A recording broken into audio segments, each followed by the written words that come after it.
meet me at the corner of Russell and Albina, just about a block from Mississippi Avenue. I'll take you to a house where they hang carpets on the wall, and if we go there on a Sunday, there's a song I'll take you through.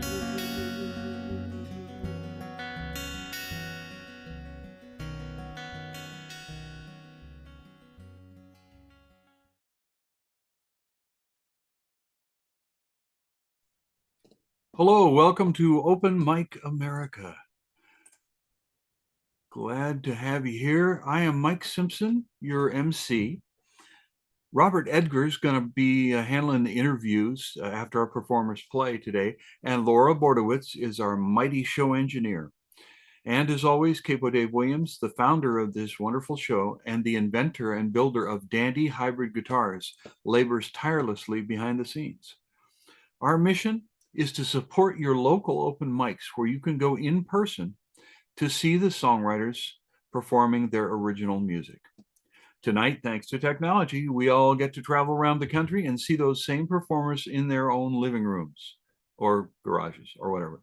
Without gimmicks or frills, this is the beating heart of American music, that tapestry of song and story that has been weaving us together for generations. And now I'd like to introduce all of our performers. We have Diane Battistello from Norton, Massachusetts, Clancy Kelly from Vancouver, Washington, and I missed my bet there. Thomas Perry, no, is not with us. Wendy Vincent is here from Fort Mill, South Carolina. Ron Smith from Jefferson City, Missouri. Chris Steele, Newton Upper Falls, Massachusetts. Sue Schnitzer from Prescott, Arizona. And John Gary from Stowe, Ohio. Our first performer tonight is going to be me confused because I've forgotten who's going first. Diane, you're going third, right? So Clancy's going to go first, I think. Yeah, Clancy Kelly's going to start us off here. And so let me turn it over to the engineer to make that happen.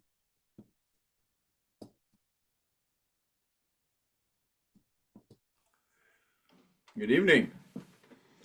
I'm going to cover a couple of songs for us tonight. The first one is called Bulldoze Blues. It was written by Henry Thomas. Henry Thomas was born in 1874 to a family of freed slaves in Big Sandy, Texas. As a teenager, he hoboed around and played his guitar and became pretty much an itinerant songster, playing for local cities and the railroad employees. The song was rewritten in 1927 by a guy by the name of Johnny Miller, and he renamed it Up in the Country. And ironically, in 1968, Canned Heat took this same song and called it their own Going Up the Country. It's the same song. Henry Thomas also, aside from playing the guitar, which he fretted up around the 7th fret and it sounded like a banjo mostly, he played a quill pipe. And so that was really significant. And if you ever have listened to the Canned Heat version, the flute lead part of that is actually the same as what Henry Thomas did. So here we go. Bulldoze Blues by Henry Thomas.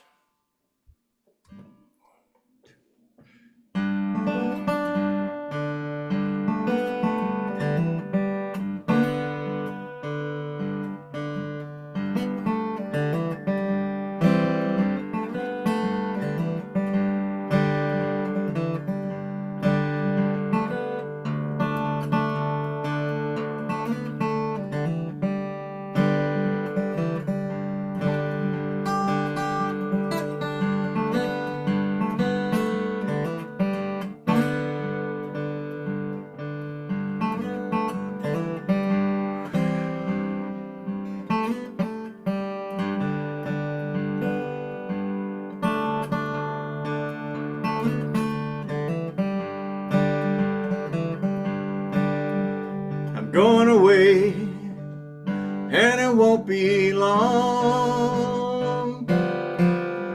I'm going away, and it won't be long. Yes, I'm going away, and it won't be long. As sure as that train leaves out of the Mobile yard, just as sure as that train leaves out of the Mobile yard, just as sure as the train pulls out of the Mobile yard, I'm going where I'll never get bulldozed. I'm going where I'll never get bulldozed. Yes, I'm going where I'll never get bulldozed.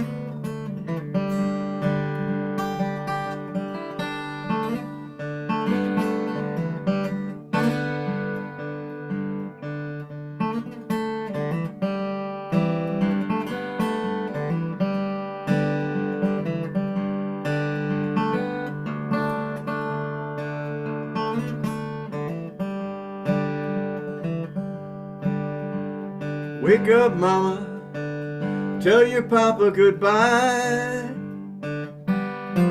Come here, shake hands with me, mama, and tell your papa goodbye. Won't you shake hands, mama, tell your papa goodbye. If you don't believe I'm sinking, look at this hole I'm in. If you don't believe I'm sinking, look at this hole I'm in. If you don't believe I mean it, just look how foolish I've been. Oh my babe, take me back. Why in the world won't you take me back? 'Cause one of these mornings, it won't be long, you're gonna call my name and I'll be gone.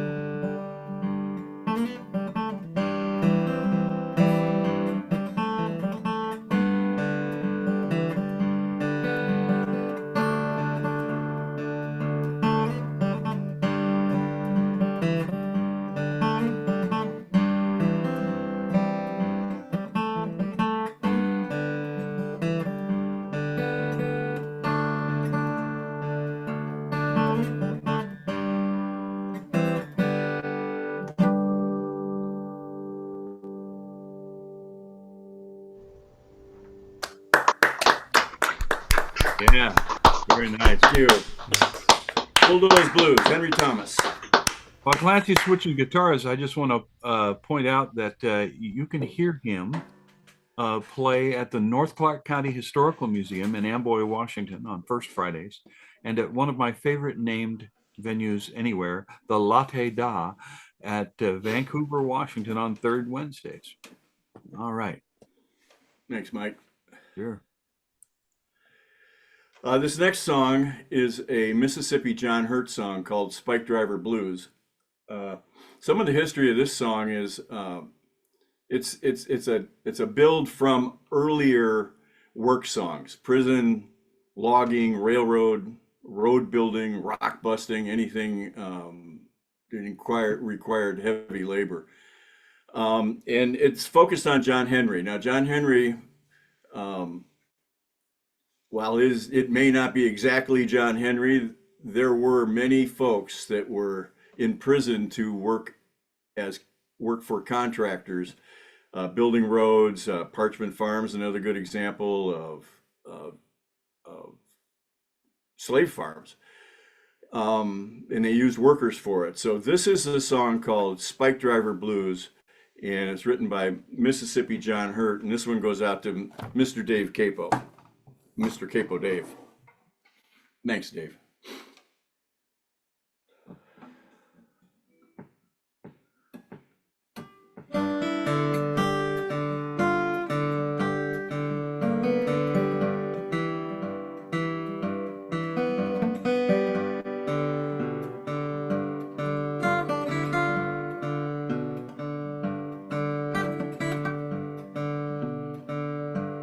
Take this hammer, tell him I'm gone. Won't you tell him I'm gone? Won't you tell him I'm gone? Take this hammer, carry it to my captain. Tell him I'm gone. I'm sure enough gone. Yeah, I'm gone.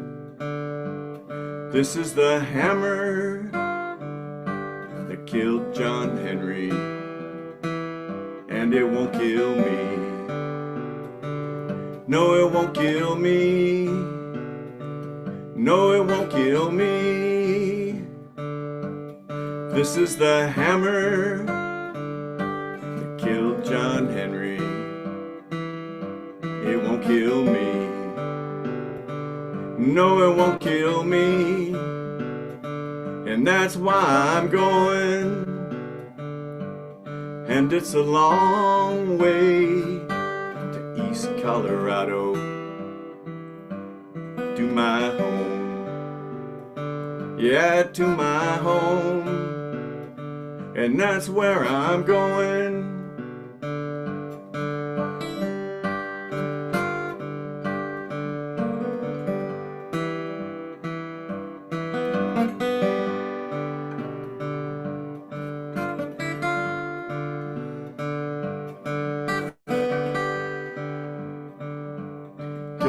John Henry left his hammer aside the road. Oh, aside the road. Aside the road. John Henry left his hammer all in red. Yeah, all in red. Yeah, all in red. John Henry was a steel driving man. He went down. Yeah, he went down. Yeah, he went down. John Henry was a steel driving man. He went down. And that's why I'm going. And that's why I'm gone. So take this hammer and carry it to my captain. Tell him I'm gone. Won't you tell him I'm gone? 'Cause I'm sure enough gone.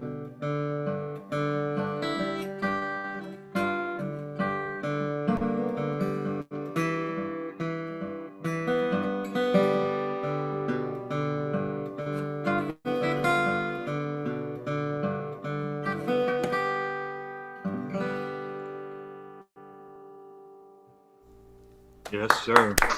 Thank you. Very cool. All right, Clancy, we're going to move you over to Robert Edgar for your interview here. All right. Hey, Robert. Hi, Clancy. Hi there. Nice, nice tunes you picked up. And am I seeing the Harry Smith archive in back of you there on the? Yeah, set that up there just for just to show it. Right. Yes. That's so. Here's a question. Do you do a lot of older songs, picking them up for others and playing them there? Yes. In fact, one of the things I grew up in the 60s, 70s, and Rolling Stones were a big hit to me. And so a lot of the songs that came out in the 60s were actually derivative from of these earlier Delta blues things. So I've taken some songs that I've liked for a long time, don't know why, and drilled down to go find the source. Yeah. I heard Canned Heat it must have been 68, in a roller rink in Merritt Island, Florida. playing, among other things, the Going up the country. up the Yep. country on there. The How long was it between, say, the original recordings um, and the delivery of the Harry Smith archive? Is that like 30 years, something like that? Yeah, and yeah, I think it's 30 years, and the Smithsonian was, I think it's Smithsonian, right? Yeah, so Yeah. Hmm. they got involved, yes. So it's at least 30 years post. And that certainly came out and was a uh, kind of a quiet support of a generation of musicians that came up and borrowed heavily from that. Do you think there's anything like that today? I mean, we're even more than 30 years past the 60s. And what would it be if we had something like a Harry Smith archive for the 60s? Have you seen anything like that coming up? And what would it be for if it were? Yeah, I don't know. I mean, it's amazing that some of these bands that were around in the 60s are still out now.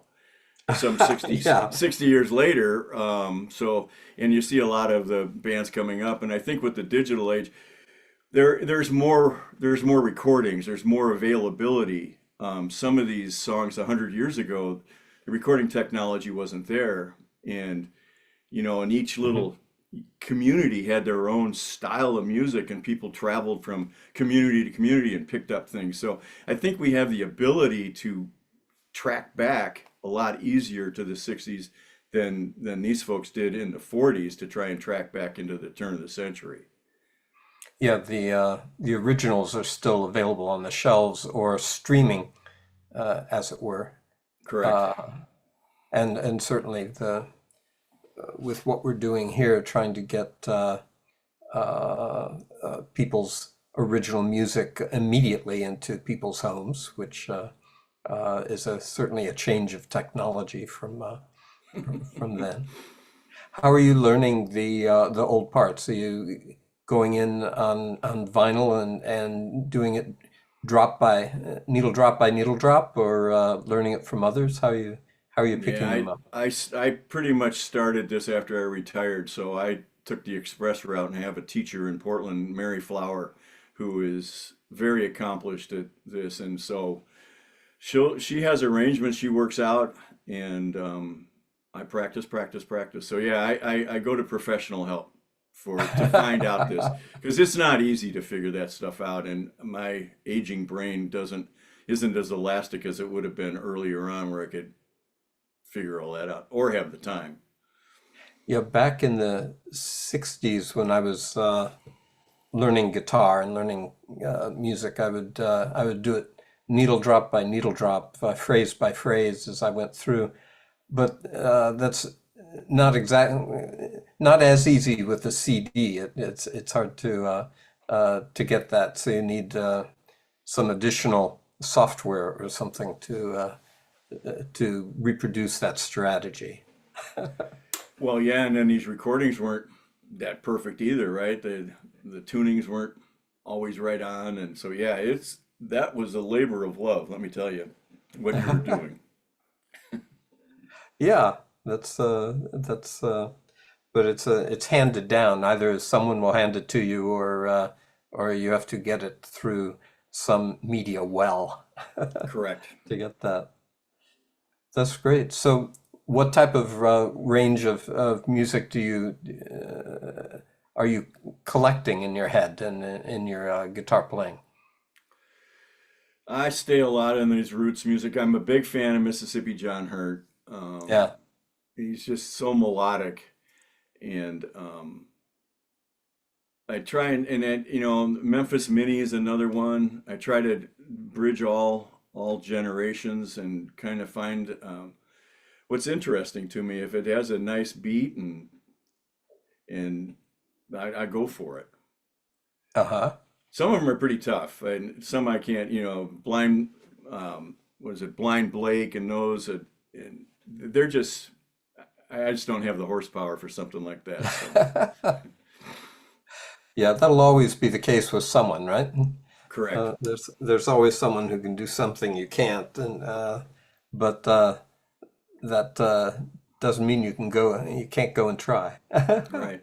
Some early, some modern, some people that I've seen. I in Portland here. There's just outside of Portland. Mary Flower runs a blues camp. It's called Blues in the Gorge every fall, and some people that have been through Guy Davis, who I really follow heavily, Michael Jerome Brown. In fact, Michael Jerome Brown arranged that going up the country or that Bulldoze Blues for me, and Pat Donahue, these songsters that are out there. Phil Wiggins, who just passed, was part of Cephas and Wiggins. Ernie Hawkins. So it's rubbing elbows with some of these giants. It's been really helpful. That's wonderful. That's great. Okay. That's it for us tonight. I hope to hear some more of your playing in a future online here. Perfect. Thank you. Take care, Clancy. Thank you very much. I enjoyed it. My pleasure. Yeah, thank you, Clancy. Hey, can you do me a favor? Next time you see Mary Flower, would you tell her hello from me? She's an old friend. I definitely will. Thank you. Thank you very much. Hey, so now we're gonna move to Wendy Vincent Watson, and I'm gonna turn you over to Laura's quick switch.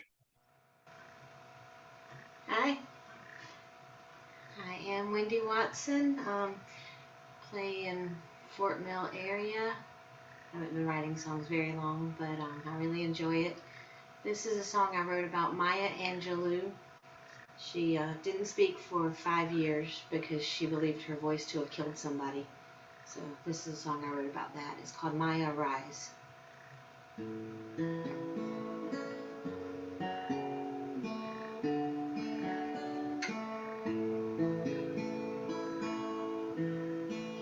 One day she heard the power of her words and was afraid maybe they could kill.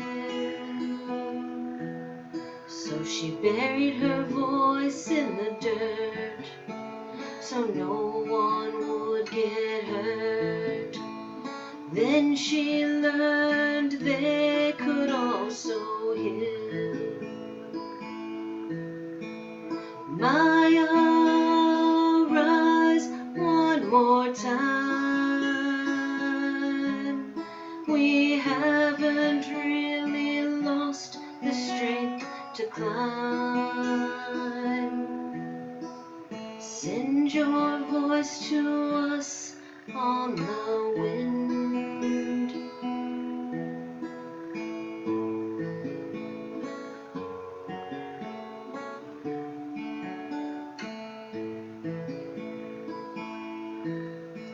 She chose carefully, crafted a legacy that was strong enough to last throughout the years. She stitched a tapestry, it was made of poetry, and wove beauty out of fear. Maya, rise one more time. We haven't really lost the strength to climb. Send your voice to us on the wind. Still rise one more time. We haven't really lost the strength to climb. We just can't seem to find where the path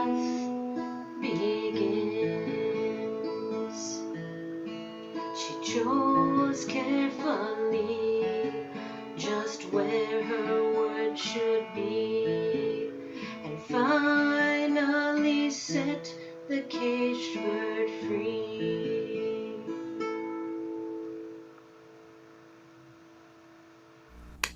Oh yes, very, very nice. Very good. Hey, I want to point out that you can hear Wendy Vincent, I imagine, at any of or many of the events of the Southern Songwriters Association, and she plays showcases and open mics in Rock Hill, Lancaster, and Fort Mill in South Carolina, and Kannapolis, Davidson, Salisbury, and Charlotte, North Carolina. And this Thursday, she'll be in Davidson at the Hop and Vine. Yes, sir.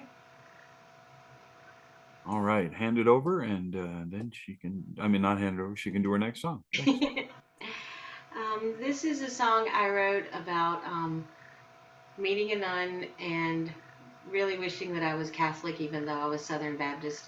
And my friends Cindy and Diane are watching, and this is their favorite. So I'm going to sing Mary Bernadette and Me.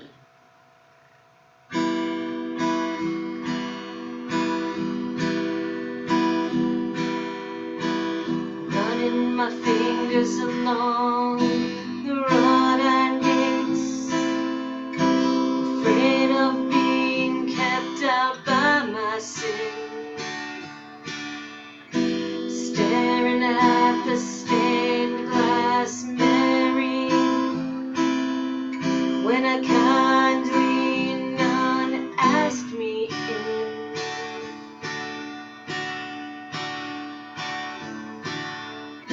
Sister Mary Loretta told me stories,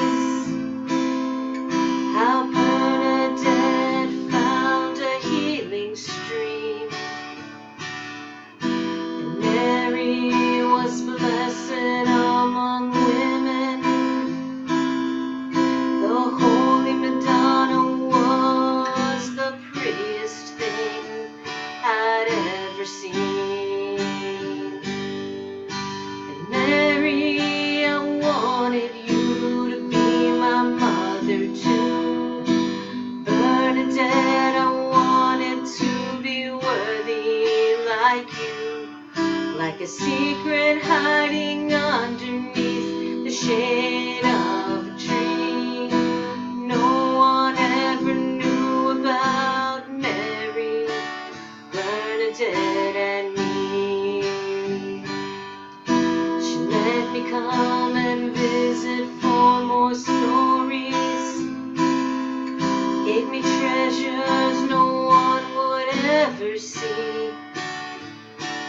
I'd hide them under my bed, 'cause good Southern Baptist girls don't collect holy cards, they don't pray the rosary.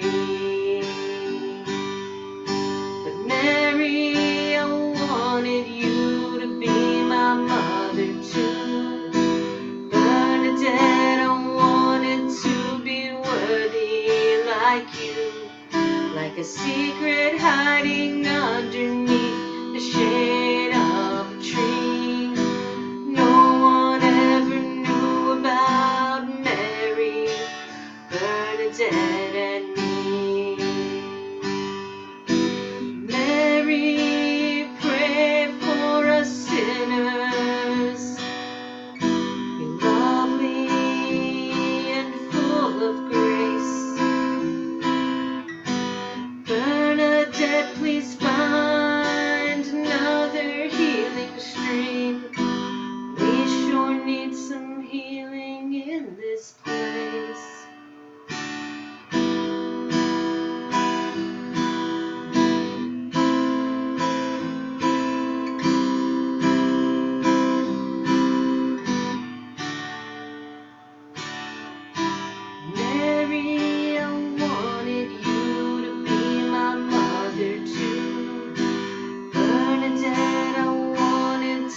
dead and me.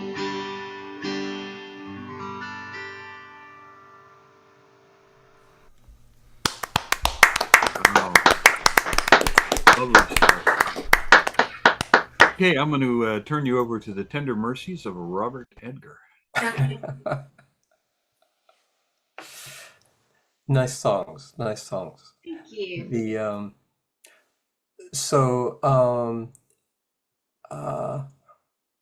what do you think about the say the difference between Southern Baptist songs and Catholic songs? Oh golly. Well, I never did become Catholic, so I don't know as much of them, but I know like um, Southern Baptist songs seem to be, I guess, a little bit more Southern gospel, a little more Baptist hymnal maybe, and Uh-huh. Catholic feel a little more high church, I guess. The did you play in church at all or sing in church at all? I did. I sang a little in church. I did not play. I did not play until in 2015. My dad passed away. He had tried to teach me the guitar when I was little, and I learned a lot of chords, but I wasn't good at it right away, and I didn't like to practice. So over the years, a couple of times, I took some more guitar lessons, and I'd pick it up, but I just wasn't very good at it, I thought. And then after he passed away, playing the guitar seemed to be the only thing that made me feel any better at all. And I kind of thought, I'm probably not going anywhere with this. I'm not going on the road. I'm not going to be a big star. So if I mess up every now and then, that's okay. And once I was kind of allowed to mess up, then I played it all the time and actually got better at it. Yeah, that sounds like a very wise thing level to achieve, one where you can forgive yourself in the moment as you Right. move through the playing. I think that makes a lot of sense. I see. I'm looking over everyone's shoulder. I'm being very nosy today, and on this online, looking across the continental U.S. and noting the hootenanny highwaymen behind you. Was your dad? Did he play hootenanny songs, older folk He songs? played guitar and he played upright bass. He was in a folk band in college called the Plainsmen. And And the what highway, year was that? What's I'm about sorry, he that? was in a folk band called the Plainsmen in college, just Ab- kind of a local About band. what time? What year? Golly, he was in college in 1962, somewhere in there. Uh-huh. Okay. I understand more with that. And he actually did a hootenanny, and the highwaymen came. But they had an odd rule. I don't know if all hootenannies had this rule, but you could only sing the song that you signed up for, and you had to sign up for it first. So the highwaymen were actually not allowed to sing Michael Row the Boat Ashore because somebody else signed up for it. He said it was terribly embarrassing because he had to tell them they couldn't sing it. So you could quickly turn that around and do Michael put the boat back in, let's relaunch. Right. And after all, there's a lot of drama in putting a boat out through the waves going out, and so I think that there's an opportunity there to take advantage of that. Are you playing your father's guitar, the guitar your father gave you? Or? This is not his guitar. This is a Taylor I picked up at a pawn shop. But I did have his guitar for years. Yeah, and I have a ukulele that belonged to him. Uh-huh. And I think that's all the musical instruments of his I have. Uh-huh. I've never actually had an upright bass, so I never even saw him play the upright bass. We were never around one while I was in the world and to see him play that. Uh-huh. Yeah, that's yeah, that was quite a time. I'm sure Clancy would who just played would have something to say about that time and the music at that time also. Um, so when you play around, do you play? You're in a songwriters association, so are you playing mostly your own music when you play now? A lot lot of times I play my own music, and my husband plays bass. He plays with me a lot of the times. Depends on where we go. I play a farmer's market in Salisbury with my friend CJ about once a year, and that's like a 3-hour show, and I've not written that many songs, so I pull from the old folk music hymnal, and I hit a lot of Peter, Paul, and Mary, and Leonard Cohen, and things like that.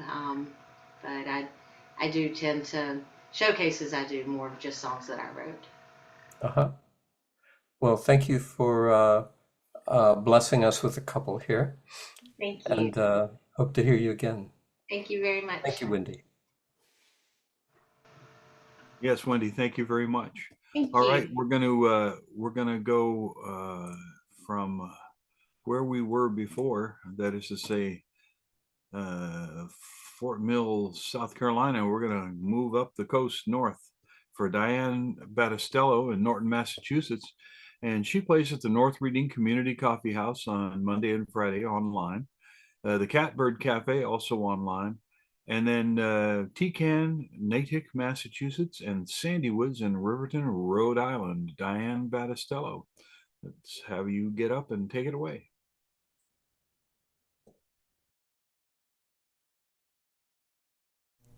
Thanks so much for having me tonight. I love hearing everybody's songs.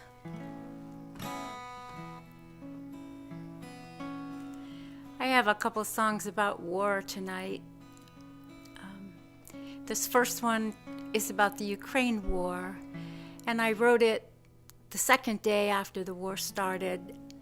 I was sitting in front of the TV trying to take notes because I forget what happens, after a couple of weeks after the war starts, I forget all the details. So I was taking notes and I was going to type them into my computer, and as I looked at them, I thought, my God, there's a song here. So every line in this song is something that a civilian said or a reporter in Ukraine or a news anchor in the United States.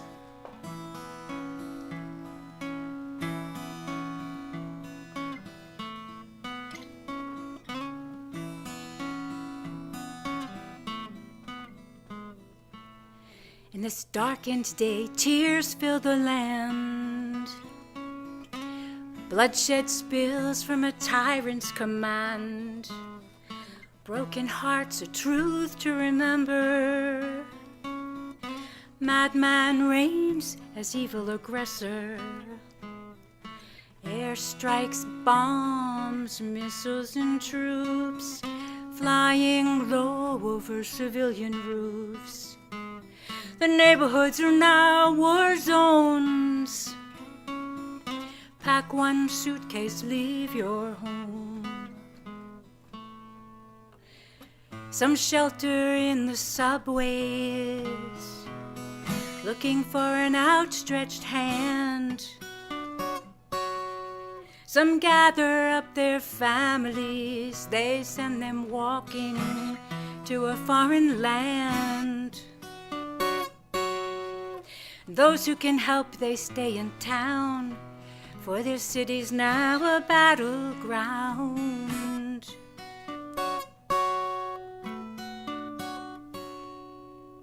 And all the world is watching, yes, all the world is watching.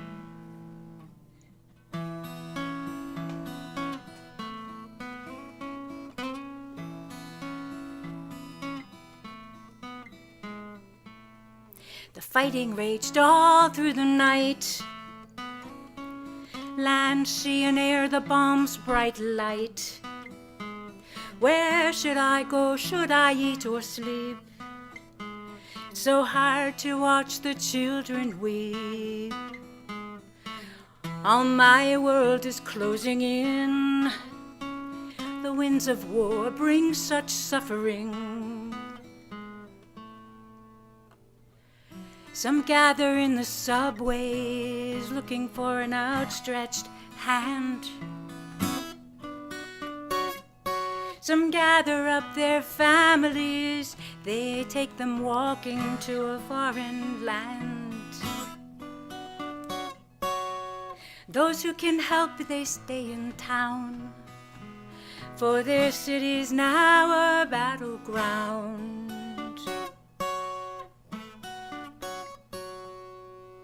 And all the world is watching, yes, all the world is watching.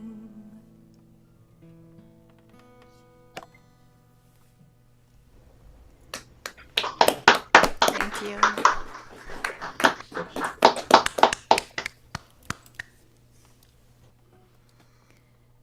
Thanks. So this next song is the Palestinian-Israeli war, and I don't know, it just kind of came in as I was sitting there being horrified by watching this happen and feeling like there was not a lot I could do.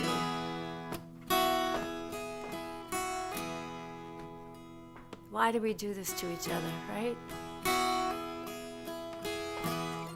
In a perfect world, there'd be no harm, no babies dying in their parents' arms. We'd lay down the weapons, we'd stop the bombs, and we'd choose words, not war. Deep roots of anger from seeds of hate. What is the answer? What is the fate? The world is spinning on its edge.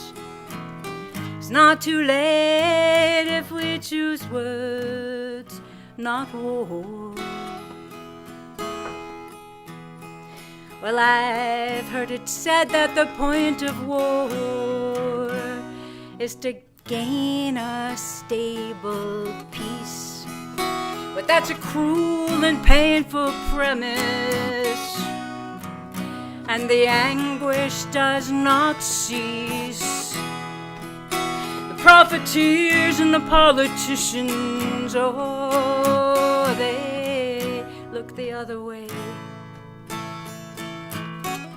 They're busy counting all the money in the war machine, but they ask us all to pray.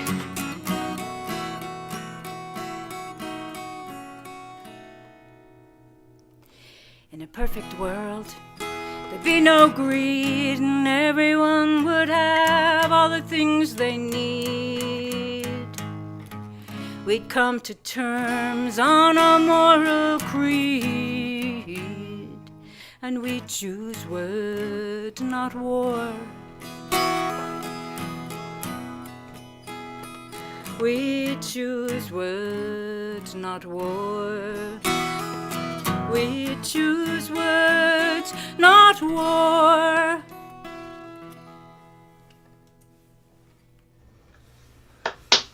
Thank you. Thank you. Wonderful. Wonderful. Thank you for that. And you over to our interviewer, Robert Ed. Hi, Diane. Hi, Robert.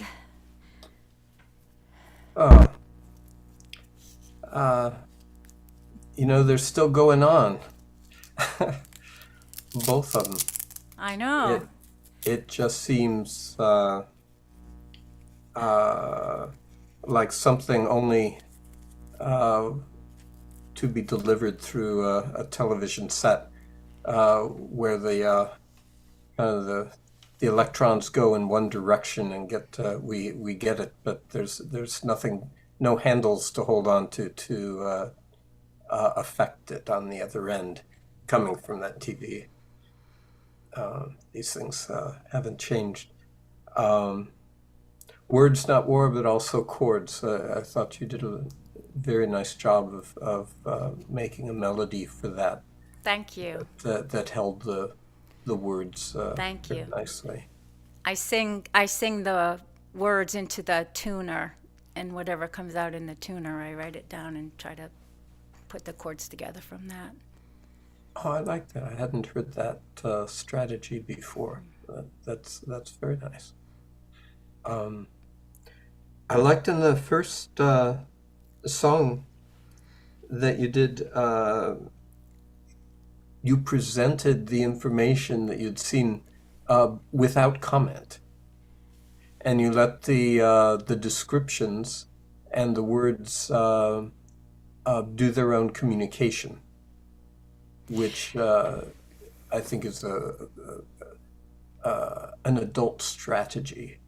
I think it was kind of a magical thing. I was just sitting there looking at everything, and I just had to kind of rearrange them. It was a little bit of magic, I think, that it worked out in such a form.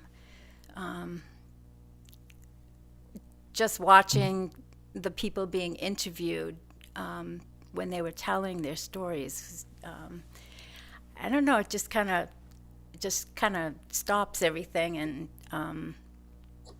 I couldn't really think about anything else. Mm-hmm.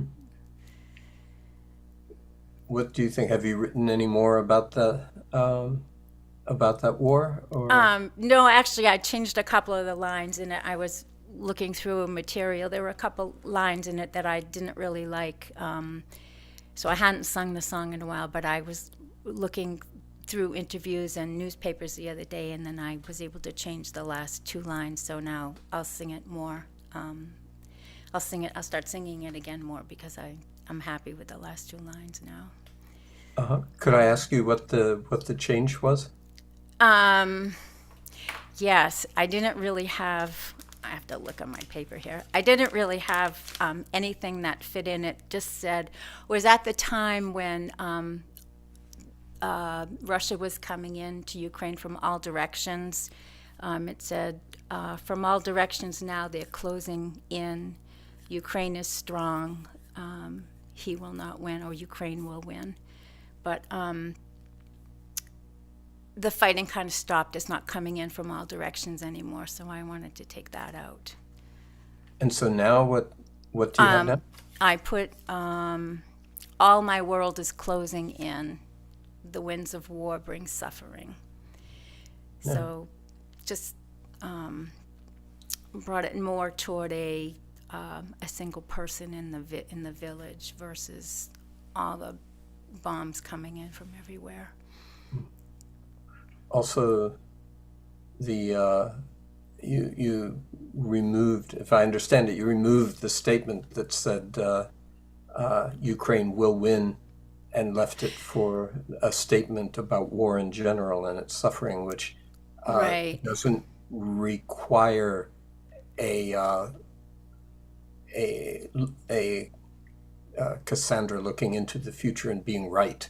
The song can Right. hold up without having to And know that might what's going to that happen. might have been, I'm sorry, I didn't mean to interrupt you. That might have been my line. Ukraine is strong. Ukraine will win, because maybe I didn't have the right note. Maybe I didn't have the right thing in my notes, so I think I just stuck that in there. But when I changed it last week, it was something from the news, so that fit better.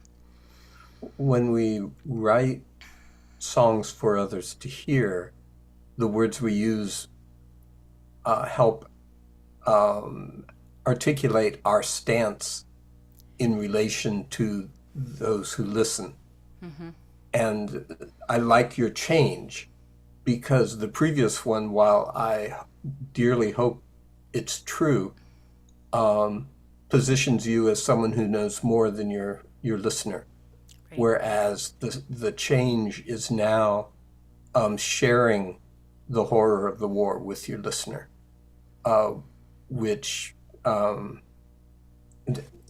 just commenting off, top of my Yes. head, but that Yes. seems like a good way to understand your relationship, and to actually hold the listener's hand there instead of preaching at them.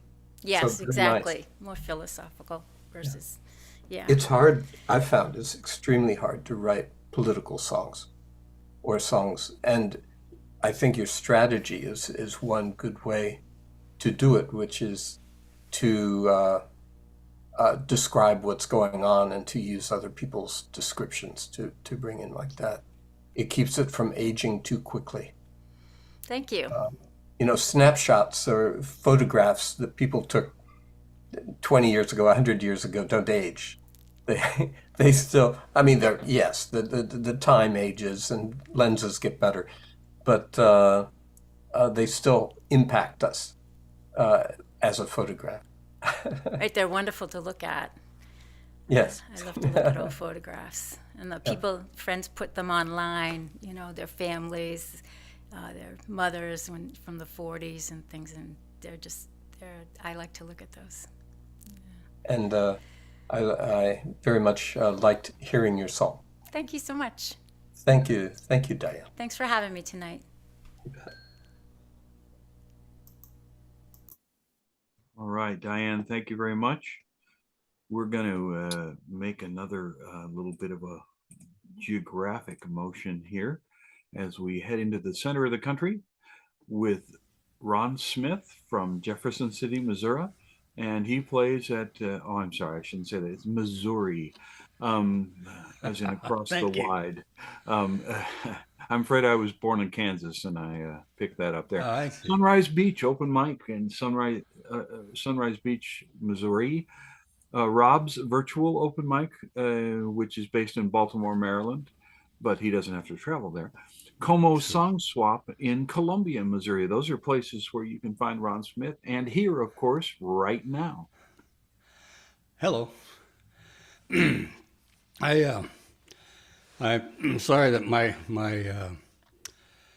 respiratory fitness is not real hot tonight. I've been dealing with some mucus issues and stuff. I was in high altitude last week and got kind of some altitude sickness, and so I'm fighting through that. But by golly, I want that guitar, Dave, and so I'm performing tonight, like it or not. This is kind of a lighthearted little number here. You'll get the gist. I don't know much. Maybe I ought to know more. That starts me to wondering what I want to know more for, 'cause I haven't done all that much with what I already know. I don't know much. At least that's something I know. Now I just noticed that my guitar is not transmitting. Give me a moment, I'll turn it on. I've got a wireless thing set up and I shut it off in between to keep the batteries hot, and this is what I get for doing that. And I'm going to start over because it's just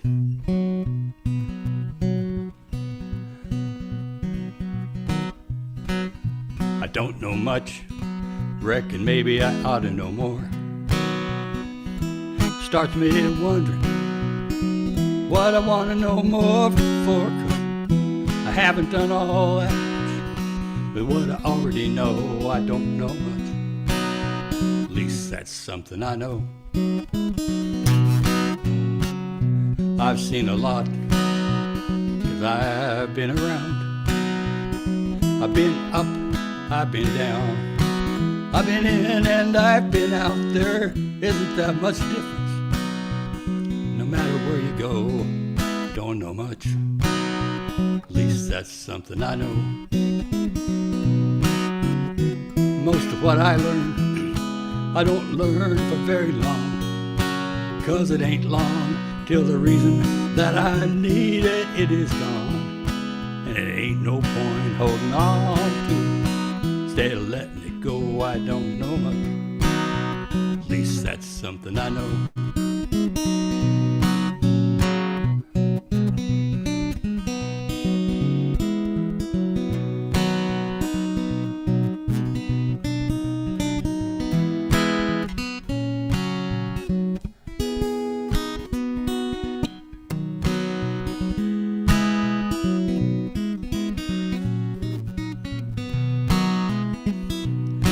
Yeah, most what I learn, I don't learn for very long, 'cause it ain't long till the reason that I need it, it is gone, and there's no point holding on to it. Instead of letting it go, I don't know much. At least that's something I know. I don't know much, but I do get along. There's a lot I don't remember, but my learning skills are strong, so I can pick up what I need. If there's a need to know, I don't know much. At least that's something I know. I don't know much. At least that's something I know. Strong finish.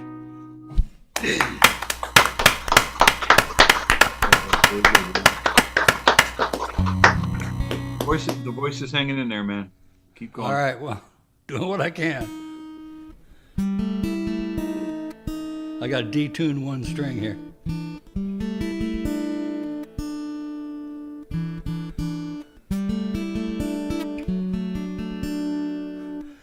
Just for the guitar geeks out there, I've got this capo just on the first, the bottom five, or the whichever, and just the first 5 strings, not the high E. And I've got that D tuned to a D to get a drone, so I don't know why I had that idea to do that, but.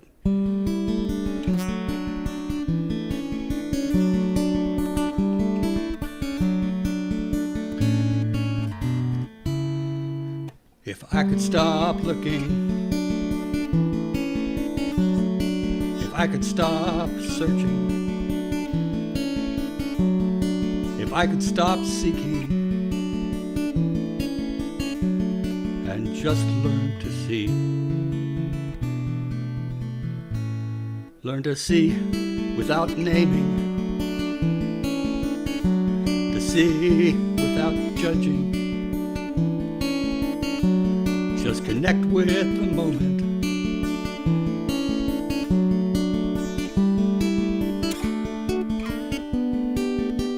Just let it be what it is. Let it do what it does. Let it give what it gives. And let it take what it must. I just keep bouncing like a cheap rubber ball.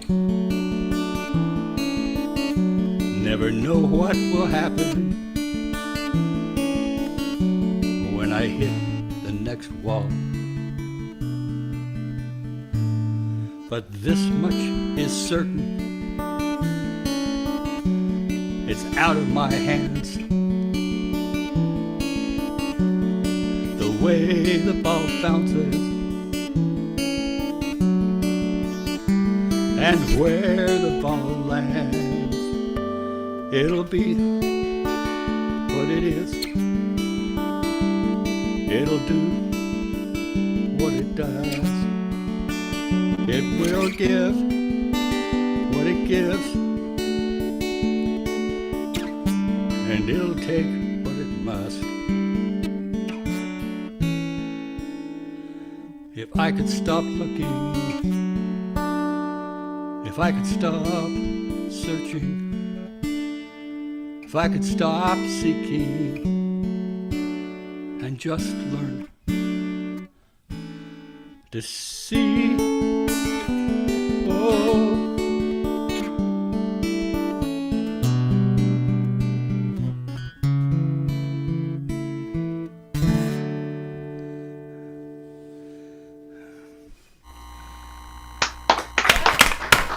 Good job, Ron. Thank you. We're going to pass you off, as it were, to Robert Edgar now for your interview. hello, Robert. Hello, Ron. I liked your songs very much. Thank you. The first one, the lyrics reminded me of a line by the composer John Cage. So I have nothing to say, and I'm saying it, which is, That's right. and I think that may relate to your second song too. Although in a way it reminds me of a different artist, a filmmaker named Stan Brakhage, who tried to get to to seeing without language, prior to language, and that's a very important thing for me. That particular moment.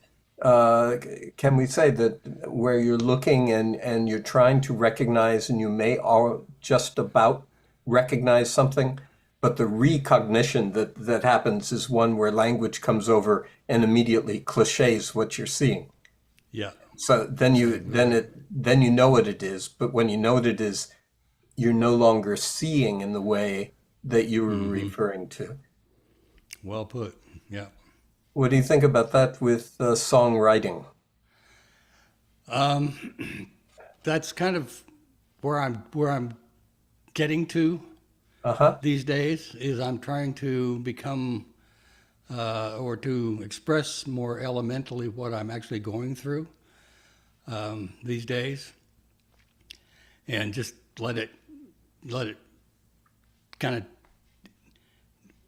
it tells me what happens. I write the songs, and as I sing them, as I play them and do them over and over, then they begin to tell me, yeah, this is where you are like this, and this is where life is like that for you. And it's kind of healing in a way, and but it makes me. I've written quite a few songs, and the more further I go, the less I like a lot of them that I wrote. So it's counterproductive in that way. But Yeah, that's part of motion, isn't it? yeah, it sure is. As you move through, yes, you're in the present. There was the past, but somehow the present has a little something more that, and one is tempted to critique the past from Right. everything between that you learned between it and now. Yeah, objects in the mirror are closer than they appear, or something. I don't know. There's another metaphor that your song suggests to me, and that is one of a divining rod. So if you go out, divining, of course, is where you hold Right. a piece, a stick or something that you found, and go out searching for water. And the idea that at a certain point, the stick will, for some reason, unbeknownst to you, will suddenly start pointing down, and you say, okay, there's water here. When we write songs like the ones you're writing, I believe that the act of songwriting becomes kind of a divining rod that we play with, and like that a lot. helps us, points us to the topic or the subject that we're trying to approach, but don't know what it is yet, and won't until we write more of it. That's really good. Yeah, your song suggests it to me. I mean that. I'm going to latch onto that, so if you hear it bounce back sometime, you'll know why. You're welcome to it. Somebody, I'm sure I got it from someone else, or at least I got it from a divining rod. The other thing that your music suggests to me, and your both songs and the lyrics and music, is that the music itself, without the lyrics, is kind of like a way of seeing or hearing without the words. And sometimes we'll have a phrase and we'll sing it, and then we'll repeat it in notes or something there, or we'll proceed. We'll say something, just playing it on the guitar, and then we'll follow it up with the lyric, and in that way, kind of the unspoken and the spoken kind of communicate. Yeah, I'm very focused on my melodies, and I'm also very focused on the lyrics. But I generally write together. It usually starts with a musical lick, as opposed to a phrase or something. Some songs have come out of something that popped in my head in the middle of the night, but a lot of times I find something I really like on the guitar, and then I try to figure out what the heck I could, pair with that. And it's really cool. I really enjoy that a lot. Yes, it is. It is very much like looking. Yeah, very much. And perhaps when we learn how to compose, we learn how to listen and look. A lot of picking up vibrations, I guess is how you'd put it, you know. Yes, I think so. Absolutely. Hey, thank you very much. I very much enjoyed your songs, Ron. Thank you, Robert. I appreciate it. Nice talking to you. Nice talking to you.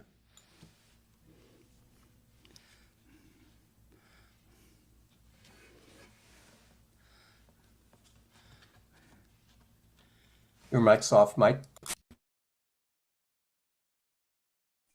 I was talking to myself. All right. Let's see here. Chris Steele is up next. He's from Newton Upper Falls, Massachusetts, Boston Metro, just south of I-90 there. And he's got the Porch Fest coming up. Those happen all over the country. They just got done happening around here a couple places. So on June 1st, he's in Newton. June 15th, Arlington, Massachusetts. And on June 29th, he'll be at the Quincy, Massachusetts Porch Fest. And I guess you can catch him pretty much every Friday at 5 p.m. Eastern Daylight Time at the Eagle's Nest Revisited Open Mic on Facebook. And so without further ado, Chris Steele.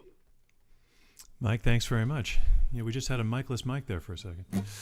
So, thank you very much. This is my third time on the open mic. I am really, really thankful that this channel is out here. I'm going to play you two songs today, one from an EP I did a couple of years ago and one that's pretty much brand new. Both of them are just kind of observations of people around, and this one is very much about people that are just actually a couple of blocks away from here, and I've kind of protected the identities as we go along, but nonetheless, here we go.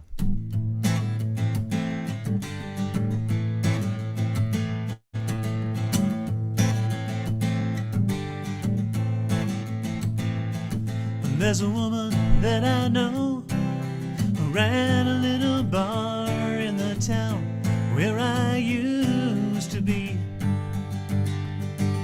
She'd seen more in life than anyone could tell, and more than anyone should see. I never pine for a clear day when a rainy one will do, though I know that others disagree. It's much more than simply making more with you. It's making life in a minor key. Living in a minor key is to shape reality so your will is yours and truly free. So forget all that you heard, get on in and fly the third, and get on living in a minor key.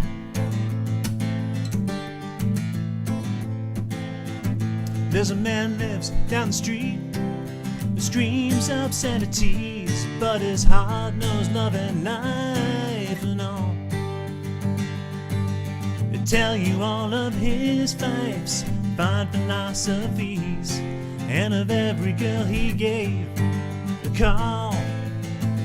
You take the first, I'll take the latter. You don't mind, it doesn't matter. A battle cry played out on the marquee.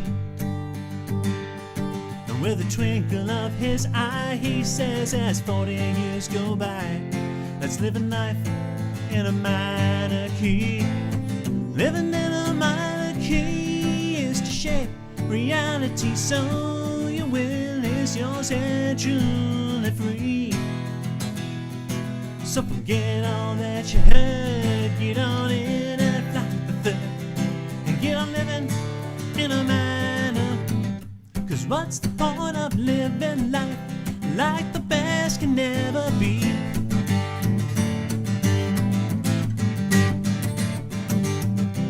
Why not go and live your life like every breath's a jubilee?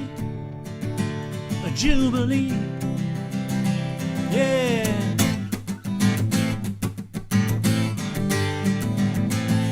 I hope I find a cure, for surely they must be. If finally hears the wisdom of my plea to make a life instead as glory's absentee and live life in a minor key. Living in a minor key is to shape reality so your will is yours and truly free. So forget all that you heard, get on in and fly the third.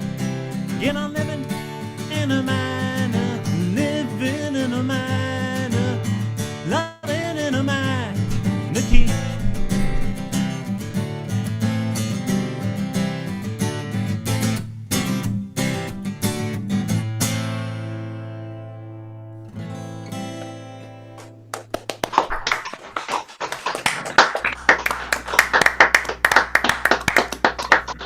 Thank you very much. And I hope that all the other songwriters recognize this kind of thing of the just sometimes there's a thing that comes to you in the middle of your day where it's kind of an offhand comment or something, and just all of a sudden it becomes kind of a song where I was just kind of going through my work day, and then something kind of went like a little bit off. And I said to myself, just kind of like assuring the people around, nope, everything's super fine, everything's super okay. And that's where this song comes from.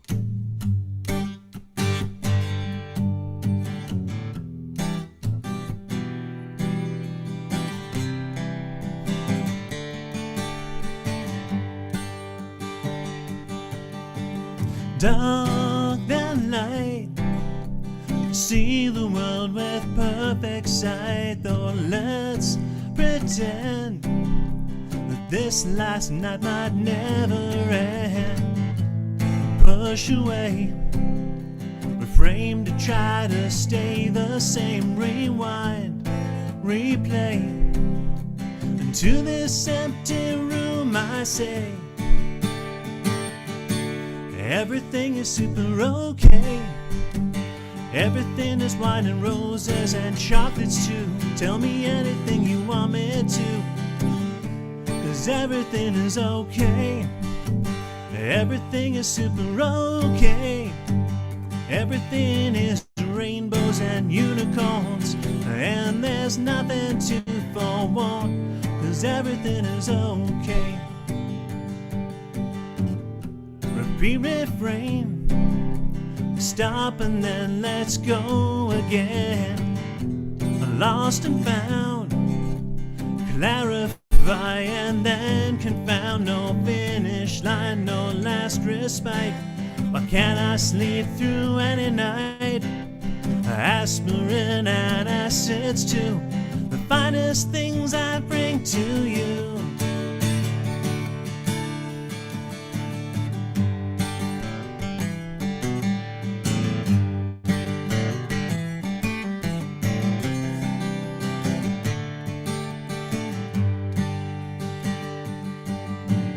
Dark than light, one day will pass and then the night we come, we go. What's the reason? No one knows. Is this the best that we've seen? A recipe for cortisol and caffeine.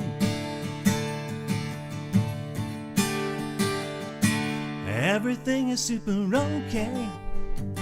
Everything is wine and roses and chocolates too. Tell me anything you want me to, 'cause everything is okay.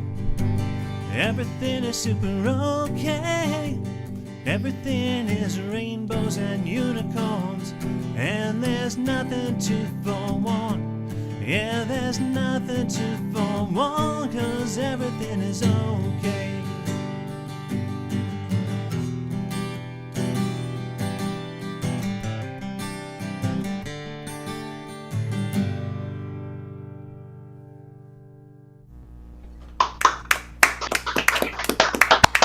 Hey, Chris. Thank you, man. Thank you. Hey, Robert Edgar, come interview this guy. Hi, Chris. It's good to see you again. Yeah, good to see you. You're Of course, I've got a comment in my pocket. The your first song. Let's see. I've got some echo in there. Somebody has a mic on. With your living in a minor key was of interest to me. I played for a while. Mike knows this. With a group of South Indian musicians, and they were very good. So I was trying desperately to keep up with them for the entire time. But I would play a song for them, and then they would bring a raga out, and we would do a song from them. And they have ragas like we have keys, but they've got hundreds of ragas. And playing with them over a while, that we did a few years, they also often had incense burning. And what happened is that the ragas for me became, which is a raga is like a scale with some other whirly-digs on it, but essentially a scale. And I started to think of the ragas as a certain type of odor. Like the incense, and so a different incense would have a different raga. So life in a minor key to me makes absolute sense to have that particular existence resonating as opposed to a major key. So what would life in a major key be? Well, it's funny, just the song itself kind of came from just observing people around me, just basically making life the best that it possibly could, given the circumstances that they had, and quite frankly, celebrating it. And just musically, as I was playing through it, the main chord progression is in A minor. So I basically pulled a little pun on myself of, A minor key. But then the chorus is in A major. So I have fun with the keys as I kind of go along in it. So it's just really a little bit of a sense of, as you're playing with life and finding the best with it, also playing around with the music and not really paying attention to, and it's a fairly conventional song form, but it still, even within its confines, plays around with key in a fairly interesting way. On that. And did the key also give you some of the lyrics? There are a couple of people in particular. The chorus itself came afterwards. The story of the people that are in there, it really is a very thinly veiled discussion of two people that I know in my neighborhood. One of whom happens to actually be the tavern owner down in the street. The other one, there's a man lives down the street that screams obscenities. That's a person, unfortunately, now of blessed memory. But was a real neighborhood character, and you definitely knew when they were around. So the verses wrote themselves, and then the chorus kind of strung everything together. Oh, they work nicely. That's very nice. Your second, everything is okay, but nothing can forewarn. Which, of course, is a song forewarning people that if they think everything is okay, they might be forewarned. I like the paradox. Paradox is fun. Paradox is fun. That's right. That's you're still hearing the music if it's still a paradox. That's right. So both of your songs were articulating a certain state of existence. Mm-hmm. Do you find that that's something that you're attracted to try to give form to that type of perception? I think it's entirely possible. I find a lot of my songs are observational, either by people that are outside and around me, and the stories that they are trying to tell for themselves, but aren't necessarily songwriters. So I basically take that on for them, whether they like it or not. And then others are very much introspection as to kind of what's going on in my own life. There was one of the songs that I played, I think the last time I was here, was really, talking about some of my concerns of basically seeing my family for the first time after being away from them for quite a while. Others are just kind of basically songs about the travel life that I go on. So it's we are humans, we are people going through life, and we take the opportunity to tell our stories, and hopefully other people find truth in them and can find some meaning that they hadn't otherwise been able to put words to. Yeah. Well, you do a good job of it. That's nice. I think it's a wonderful gift to have, to be in that position, to be able to kind of articulate and describe a moment or an event or a moment really as it goes through, and then leave a crumb trail behind you. And it's I think for the songwriter, it's nice to be able to look back a few years and see that crumb trail, and kind of understand the pieces the crumbs that you left in a different perspective after so many years. But it also gives you a feeling of your own existence having left them, I think. A little bit of personal history, exactly. Yeah. Nice. Good to see you again, Chris, and hear you again. Thanks for having me. We'll do this again. Yes. Bye now. All right, thank you, Chris. We're gonna move now to, let's see, where is oh, that's right. That's why this location is different. This is Sue Schnitzer who's coming up. And Sue is, well, I think we advertise her as being from Prescott, Arizona, but I'm going to say she's from all over. And currently, she's sort of hovering over Dallas-Fort Worth until the 5th of June. And then she's going to move to Arizona to play at the Flagstaff Folk Festival on June 15th. So Sue Schnitzer, I'm glad you found time to stop and play for us. All right, thank you. Yeah, I kind of am a nomad at this point, which is fun. So this is a song that I've never played and really out. It's based on a kid I met in Hot Springs, Arkansas a few months ago.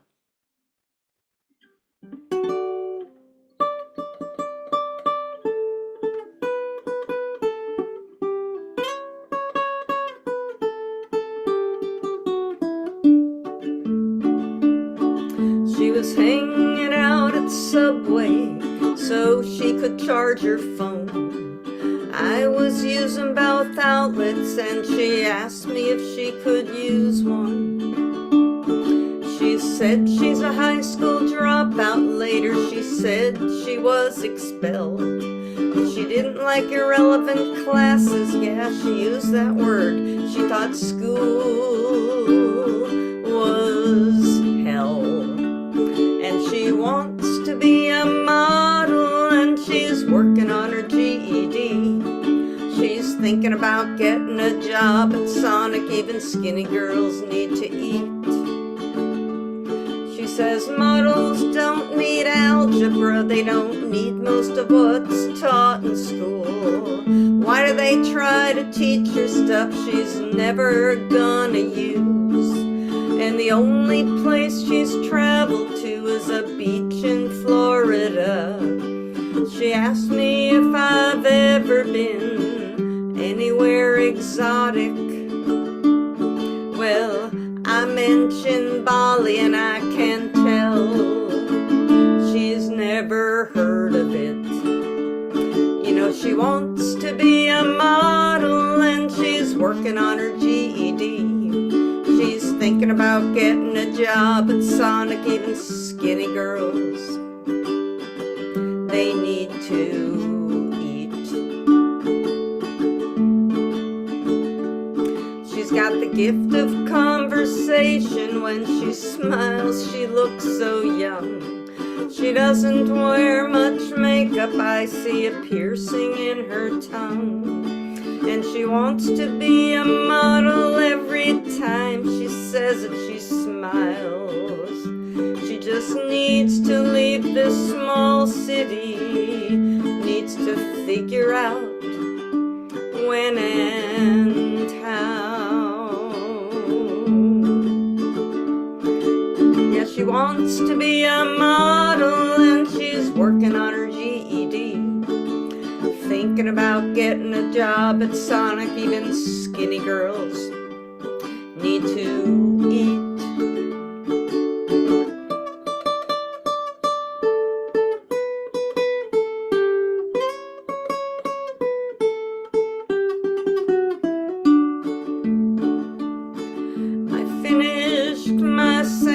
Said goodbye as I pocketed my phone. As I walked by the window and waved, I wondered how her life will go.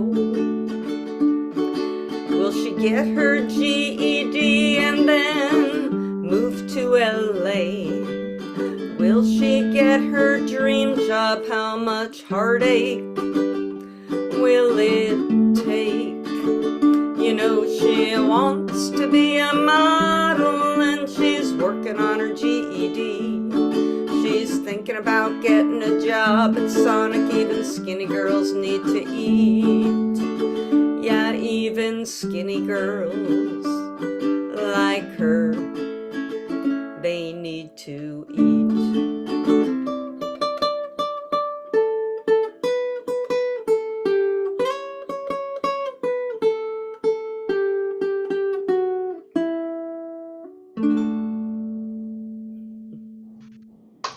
Oh, very nice.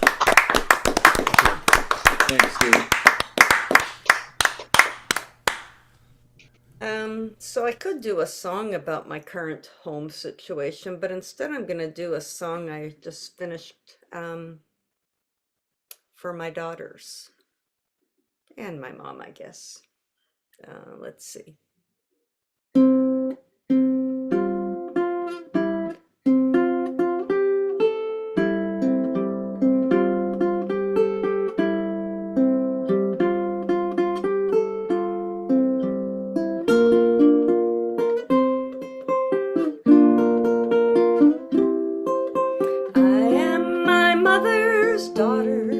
Even though I sometimes fought that like hell, but here I am wearing her shirt, and her words are coming out of my mouth. Yeah, her words are coming out of my mouth.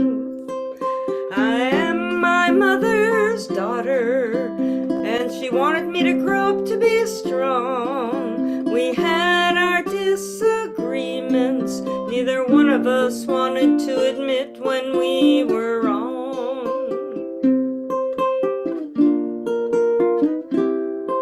Well, I wound up having daughters. Mom got a kick out of that.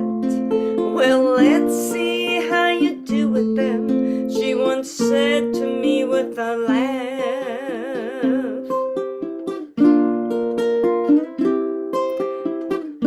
She showed them her good side, sometimes moody or sad. She showed them how to dance in the kitchen, not care what anyone said. Don't you care what anyone says?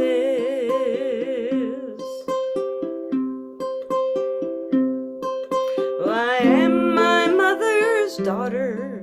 I have her hair and her smile.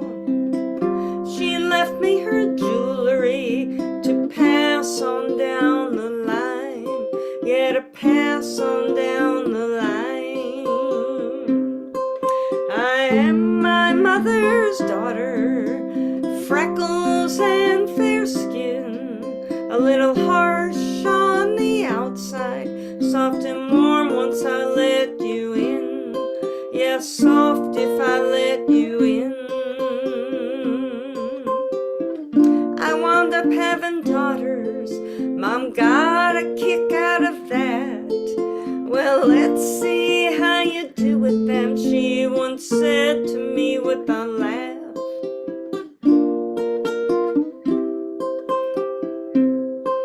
Well, she showed them her good side.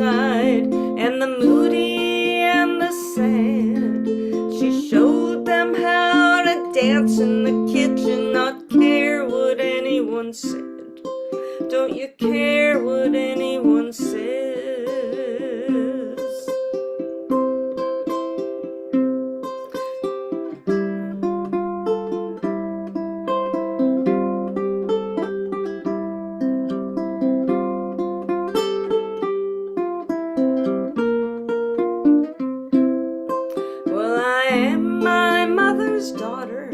Someday my daughters will say that too. They come from a long line of women who did what they wanted to. Yeah, they tried to do what they wanted to. I am my mother's daughter, even though I sometimes fought that like hell. But here I am wearing her shirt. Her words are coming out of my mouth, and her voice is coming out of my mouth.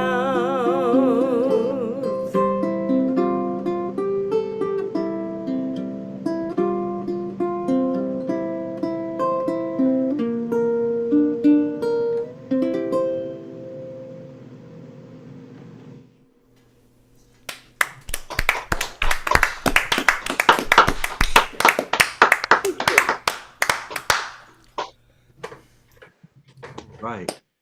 We're going to turn you over to Robert here for your interview. Very nice stuff. Hey, Sue. Hey, Those are, really touching personal songs, both of them. I love the line, "Let's see how you do it."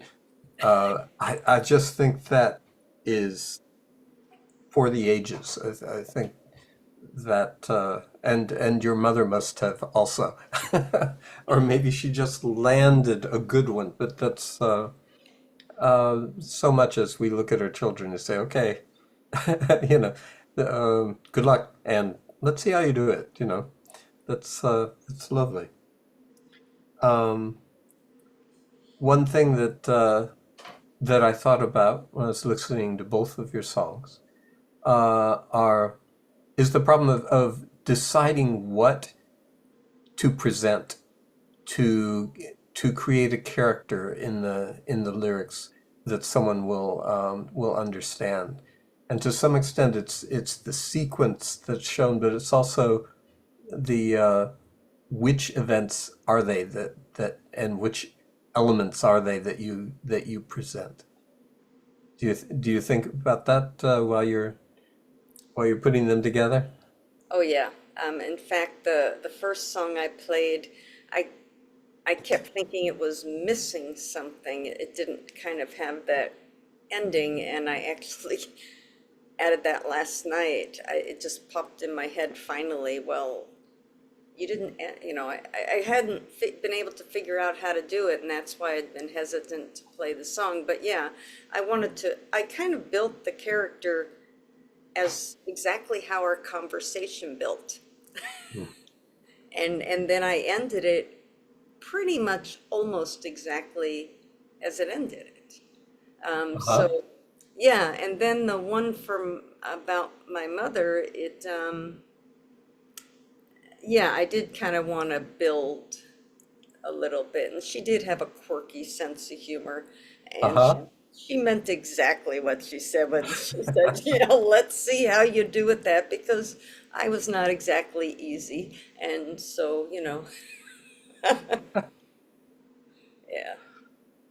It's great. The sequencing. It sounds like with the girl you met, it sounds like she sang you her life, and you caught it as she sang it.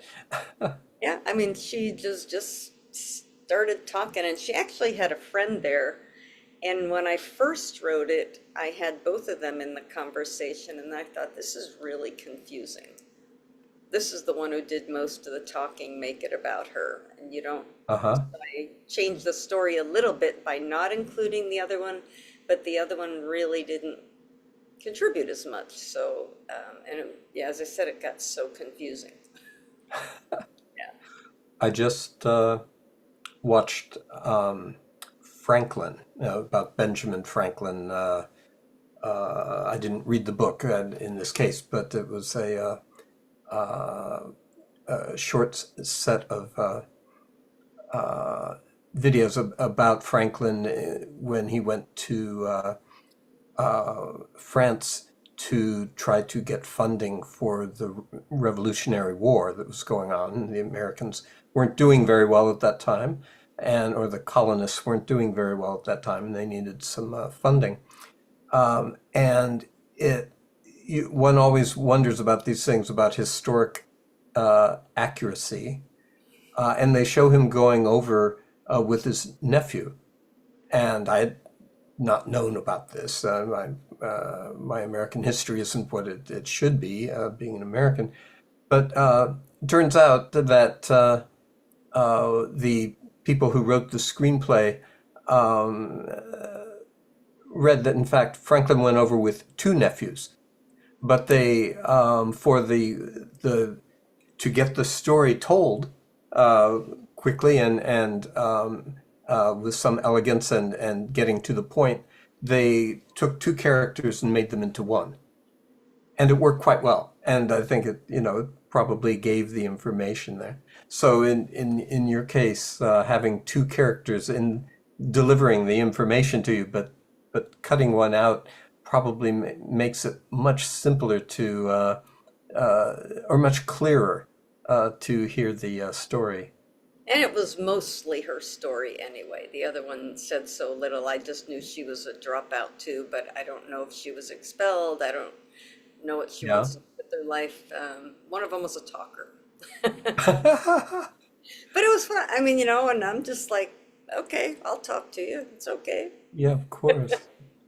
Oh, that's great. Yeah, again, another example of a songwriter catching a moment and not letting it just go through, right? Yeah. It's not like the essence of a strainer is that some of the elements get caught. And you let the strainer lets through the water or the liquid that it doesn't need, but catches elements of it. And that's kind of the first part of that type of songwriting. Yeah. Do you often write songs about people you meet in your life? I've started doing that more, partly because I've been traveling more. In the past, yeah, occasionally I did. But yeah, you're walking a fine line there if it's a song that,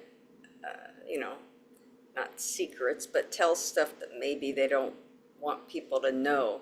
Yeah. I've written stuff, about both my daughters that talked about them, but they were okay with it. And I wrote another song about my mom. I might have played it on here last time. That tells more about her and her relationship with my dad. But I wanted to tell this one from my perspective. The other one I wrote was actually written in her voice. But yeah, I like writing about people I encounter because there's usually a very rich story if you listen, or if you just take what they told you and then build on it. Yeah. Well, those are beautiful examples of personal songwriting there that you just gave. That's very nice. Thank you very much for sharing those. It was great. Thanks for having me on here. Yeah, see you next time. Yeah. So. All right, very nice songs. Wonderful interview. Now we'll move to get this to pop up. John Gary from Stowe, Ohio, who plays at the Venice Cafe in Kent, Ohio. And in Akron, he plays at the Getaway Pub, and he's got shows coming up at the Bent Ladder Cider and Wine on Memorial Day, and Barberton Arts and Music Festival, the Front Street Social at Baldwin Wallace College. So, John, take it away. Thank you. I'm going to play a couple of songs from my most recent release that I put out in February of this year. This song is called Cry Tonight, and the idea behind the song is, what do you say to a friend who's heartbroken?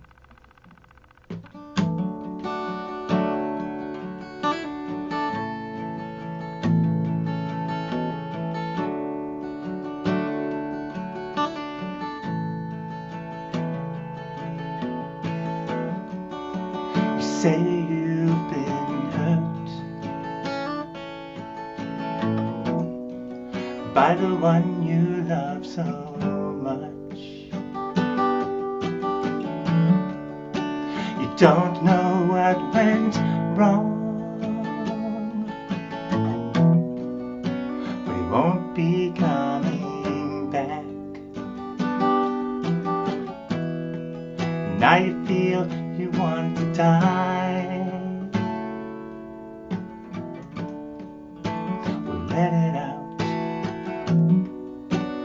Let it out and cry. It's alright.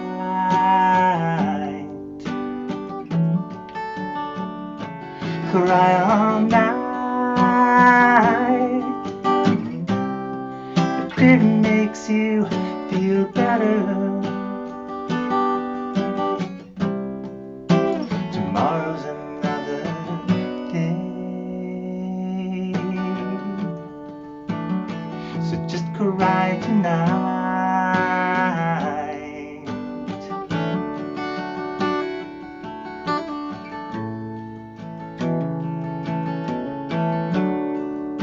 Tomorrow's a new day. Let the sun shine through. But tonight, relieve your pain through these tears and start tomorrow anew. Though you feel you want to die, just let it out. Let it out and cry. It's alright.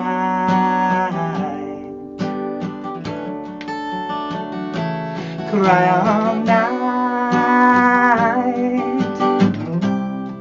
If it makes you feel better, tomorrow's another day. So just cry tonight and let it out. Let it out and cry. It's alright.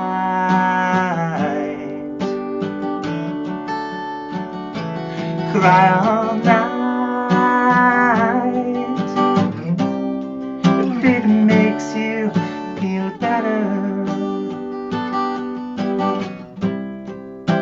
tomorrow's another day. So just cry tonight.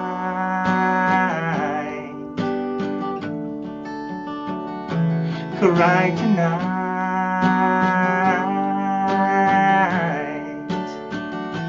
Cry tonight.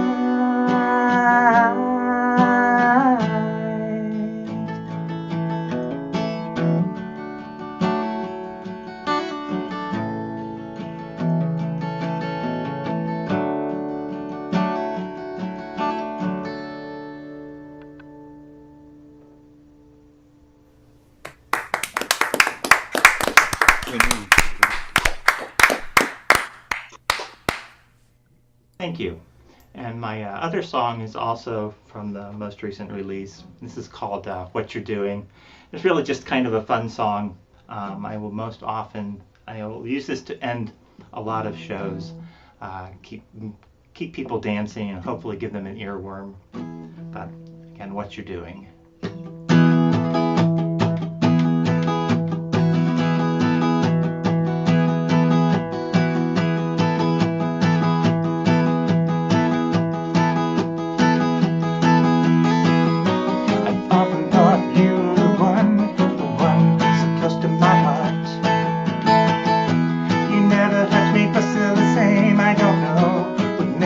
Start.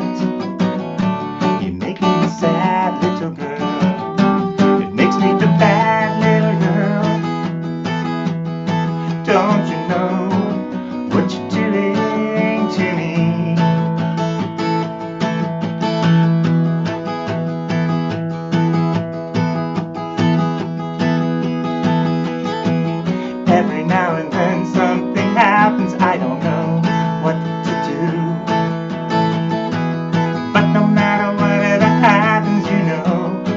love you.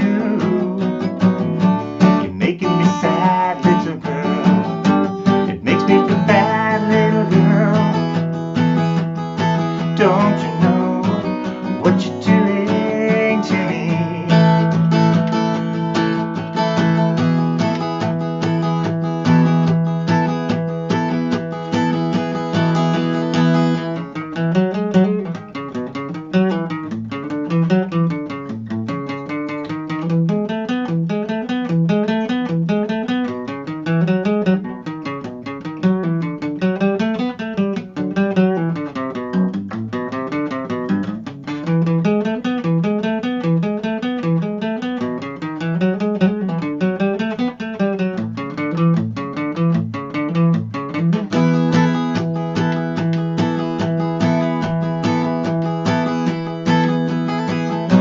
So many times I just wanna hold you and never let you go. And many times have I said I love you, still you don't seem to know. You're making me sad, little girl. It makes me feel bad, little girl. Don't you know what you're doing to me?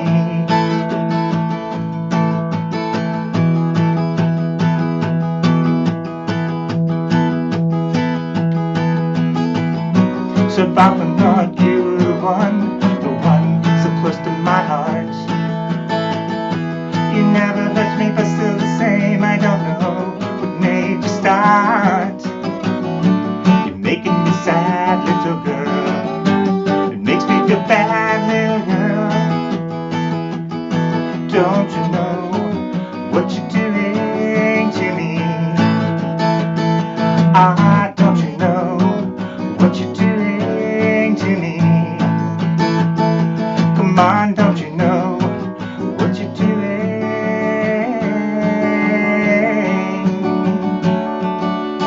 to me?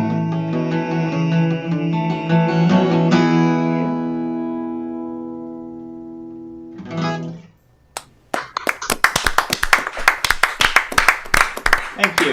Nice, man. Okay, Robert Edgar is going to give you an interview here now. I don't know if I'm going to so much give you one as try to draw one out of you, you know. There you go. Nice songs. The first one, what I noticed in it was that you seem to use all long vowels when you were singing I and cry, and you link them up with a very pure suggestion and going, go ahead and cry. And with the long vowel and throughout the song, not just that one word, but throughout, it seemed to me to make the suggestion that you gave very simple and pure. Yes. If you had used other sounds, they wouldn't have been so direct. They wouldn't have gone through the air so cleanly. And because you had a very sweet but very direct recommendation, "Cry Through the Night." I thought that's what I was thinking about. That the form of your lyrics very much matched the content of that song. It's also interesting that I find when I play that song for people who've not heard it before, that by the end of the song they're singing along with it. Again, then that's very intentional in how that's written. Yeah, I'm sure it works well for people singing along. The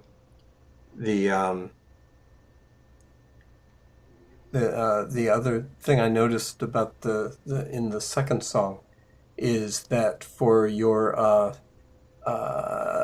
solo, when you played it on an acoustic and playing alone with a pick, you pulled it off. I thought that was very good. It's not always that someone can switch from chords to a single note solo.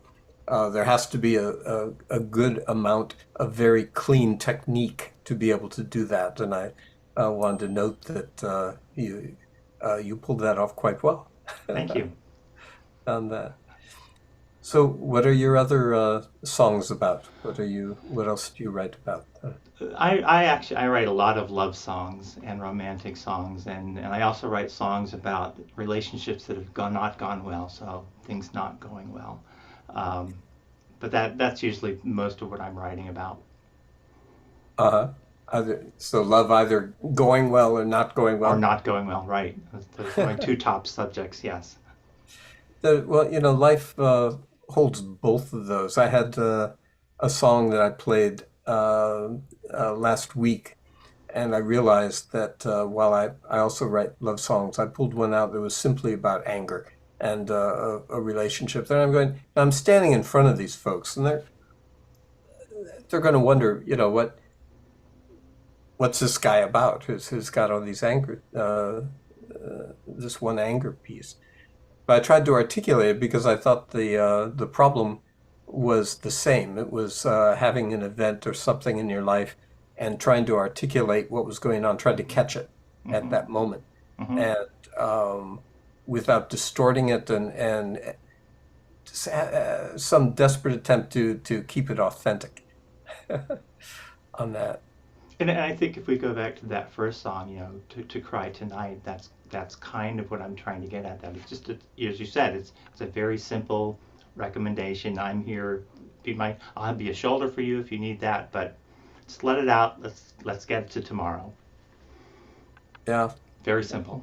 On that. So what are you working on now? I am I'm getting ready to put my 8th CD together. So Impressive. I've got 7 of them out. I'm right now. So my typical process with this is I put this CD out in February. I worked on it from June until December of last year. Put it out in February. I've selected the songs for the next CD. I will be going out and playing these at open mics in these other places and kind of figuring out how would I want to do the arrangements for those. And I will begin recording those probably in July, August, and go through December at least to get those down. And will these be your guitar and vocal only, or are you working with other musicians on them? No, it's all me. I play all the instruments on my CDs. I play keyboards and I play bass guitar and electric guitar, and like that last song, that's really a shredding song. You got the background lead for that. There's actually a whole other shredding lead over that. And are you doing these in the privacy of your own home, or do you go to a studio for it? No, I have a studio in my home. So that makes sense. I can do this at my leisure. Yeah, I do the same. You can probably see I've got a collection of things and foam around me here. But yeah, it's amazing that we're able to do that now. Yes. I mean, it's a good time to be a songwriter in that you can get your stuff down, and if you've got the time and the equipment, you can tweak it so that it has some presence also when you put it down. Yes. Right. Yeah. And 8 albums over how many years is that? I've been putting out one a year since 2018. Oh, wonderful. Well, that's great. Congratulations on that. Thank you. Absolutely. Anyone who again keeps leaving that type of bread trail, I think that's a good thing for humans to do. On that. Thank you. Yeah, thanks a lot. I enjoyed your music, John. Thanks. See you again here. Right. Thank you, John. And thank you, Robert. And for those of you thinking, wow, Mike sounds different, that's because this is Laura, your tech engineer for tonight. And I'm announcing our very last singer because it's kind of a bonus. You've been hearing him talk and speak throughout the night, and now we get to hear him perform and sing for us. It is Open Mic America's very own Mike Simpson from Saratoga, California. Of course, you see him on Open Mic America. You see him on South Bay Folks virtual open mic, and on the second Saturday of the open mics in San Jose. So Mike, go ahead and take it away. Laura, thank you for the introduction. Very kind. This song probably has the record for the longest time coming to fruition from its original impulse. The original impulse was in the year 2000, and I wrote this one last year. So, 23 years in between as I slowly cogitated on the information I collected while dining on a Friday night at the California Coast Music Camp with a table that included me and 9 other people, all of whom were women. And you may follow that when you hear the song.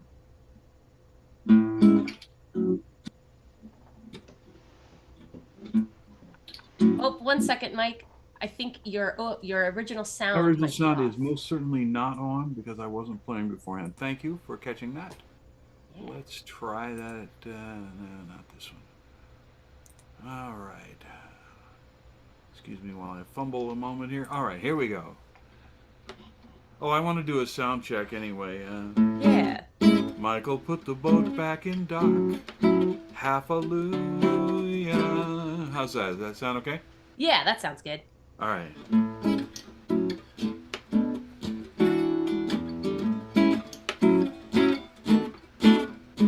If you ask me to compute, you will find I'm quite astute. If you ask me how I feel, I am not quite sure. What is real self-revelation fills me up with fear. Oh, sorry, but I'm an engineer. I can work by rule of thumb and predict complex outcomes. But if I have to guess what I should say about your dress, I'm afraid I'm not the one to say, my dear. Sorry, I'm just an engineer. I can read a recipe if I must go. Follow well-laid plans out of a book. And I can improvise to reduce the footprint size of code or guidance systems or procedures I devise. But in matters of romance, I simply have not got a chance. And when guessing if you're mad, you have seen that I'm real bad. When I pick out flowers, they're just wrong. And even when apologizing in a song, I suspect you are not mollified, my dear. Sorry, I'm afraid I'm only hoping you won't leave me lonely. In the end, I'm just an engineer. Just an engineer. Just an engineer. Just an engineer. Just an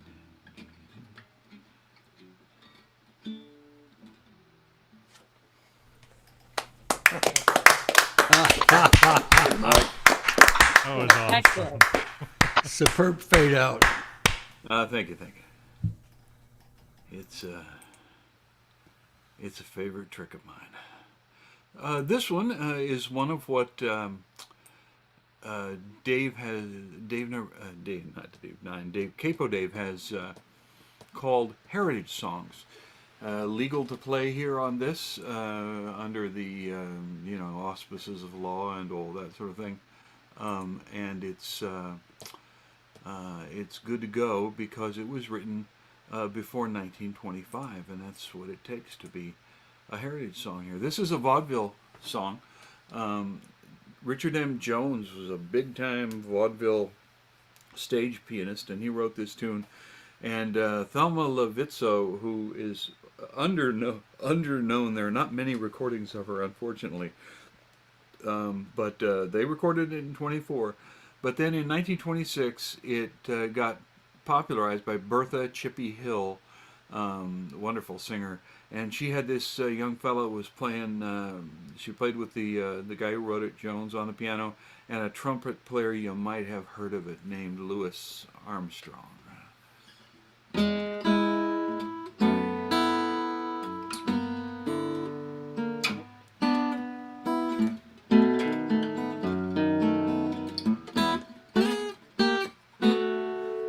I got trouble in mind and blue,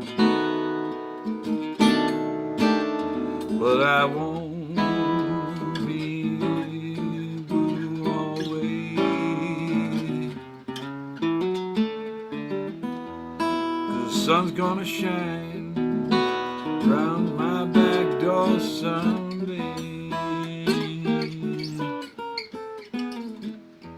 I'm going down to the river. I'm gonna take me a rocking chair,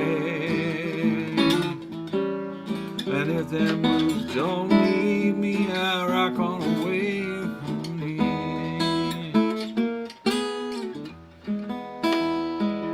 Trouble in mind and blue, but I won't be blue always, 'cause the sun gonna shine round my back door someday. I got trouble in mind, it's true. I have almost lost my mind. I find life ain't worth living, and I feel like I could die.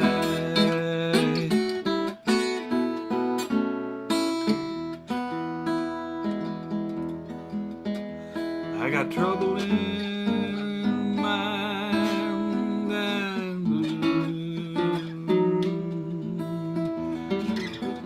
My poor heart is healed and slow. I've never had such trouble in my whole life before. I got trouble in mind, oh, I'm blue,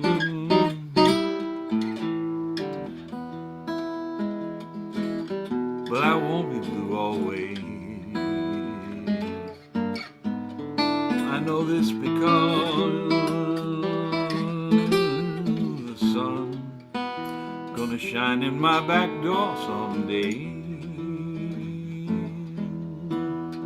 I'm gonna lay my head on some lonesome railroad line and let that 2-9 special ease my troubled mind. I got trouble in mind, I'm blue, but I won't be blue, 'cause that sun gonna shine in my back door someday.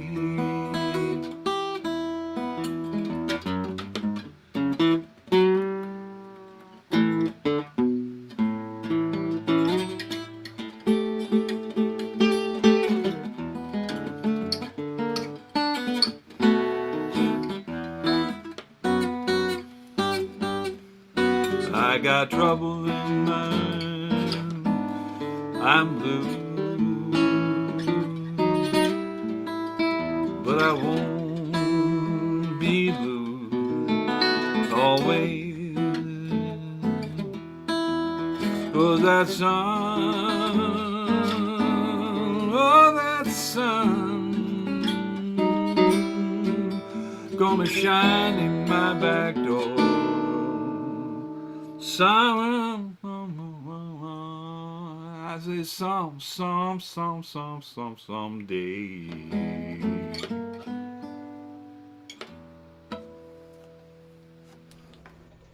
Awesome. Wonderful, wonderful, wonderful. Thank you.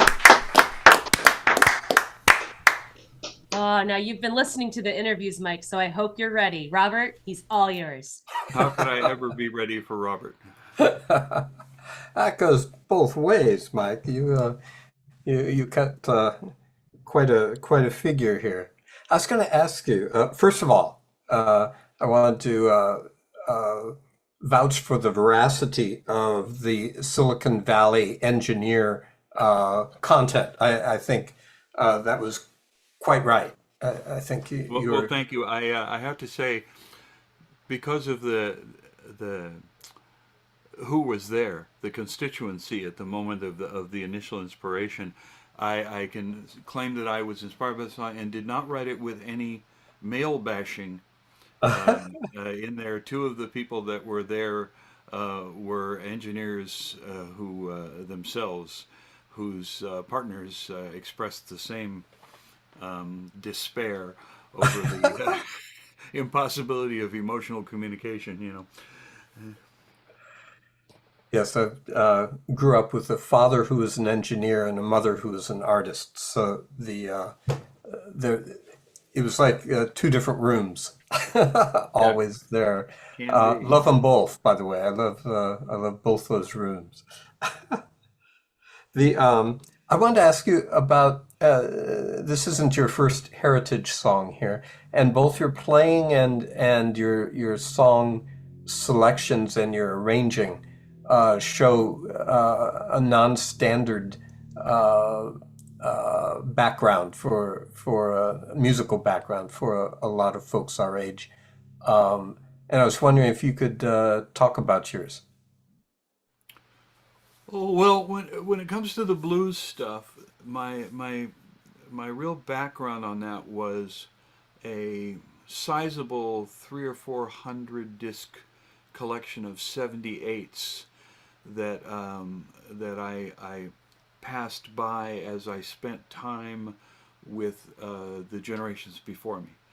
They had these 78s, and Chippy Jones was a favorite of my great grandmother's, and she just loved her, and so I, her music, and I had a pair of I have three sets of grandparents because my father died young when I was young, and then I was adopted at age 6, and so I have three sets of these grandparents, and one of them was from my birth father's side of the family. The lady who was there and her daughter, my aunt, were both enormous fans of Kitty Wells. And so a lot of what I do in this kind of thing, in terms of taking something and flipping it a little bit, that's a Uh-huh. Kitty Wells trick, and it's something that I admire and try to imitate.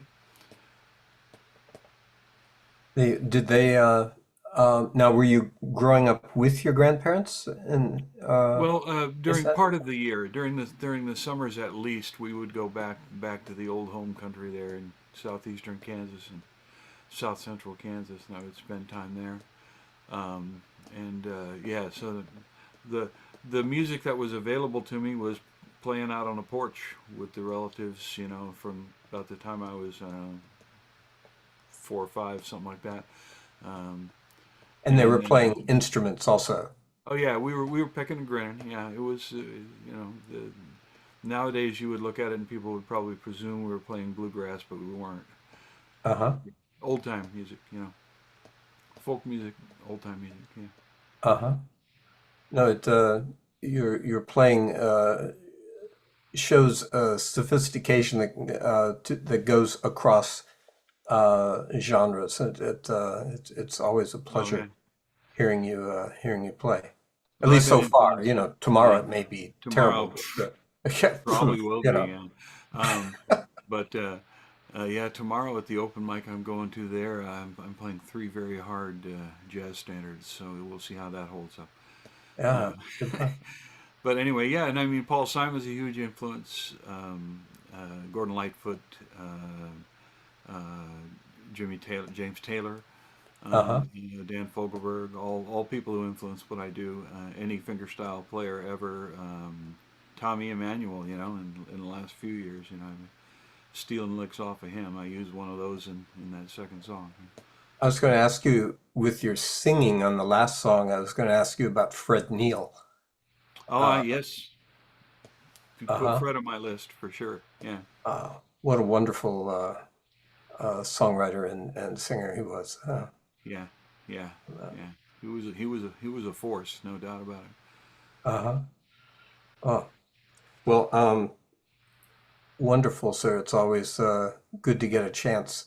I'm glad you took it tonight to play it. Where are you playing tomorrow? Oh, it's on a virtual open mic that grew out of an open mic that was live for many years, and then during COVID, one of the guy who wasn't really one of the organizers of it just took it on himself to run a Monday night open mic.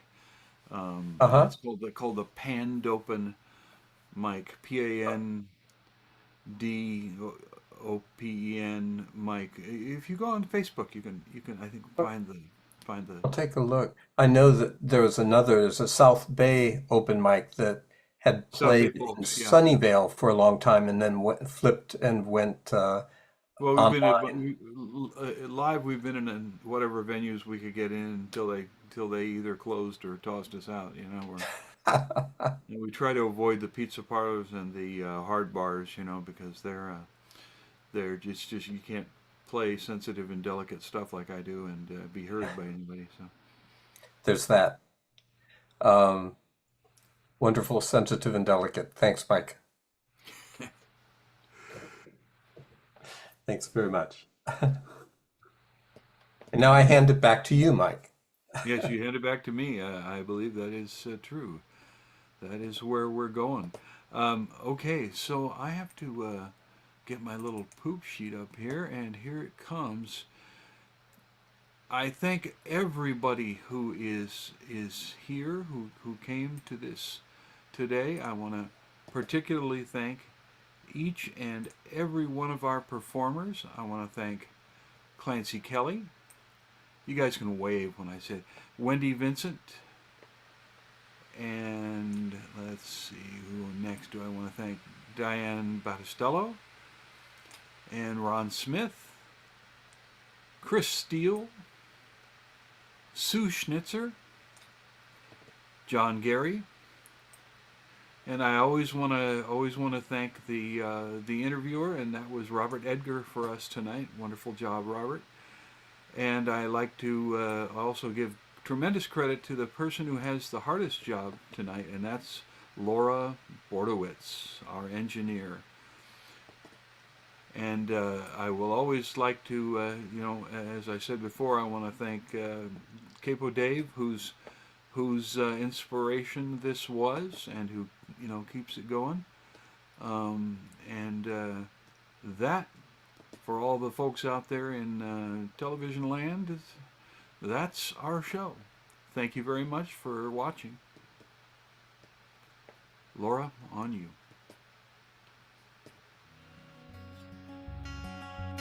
If you meet me at the corner of Russell and Albina, just about a block from Mississippi Avenue, I'll take you to a house where they hang carpets on the wall. And if we go there on a Sunday, there's a song I'll take you through.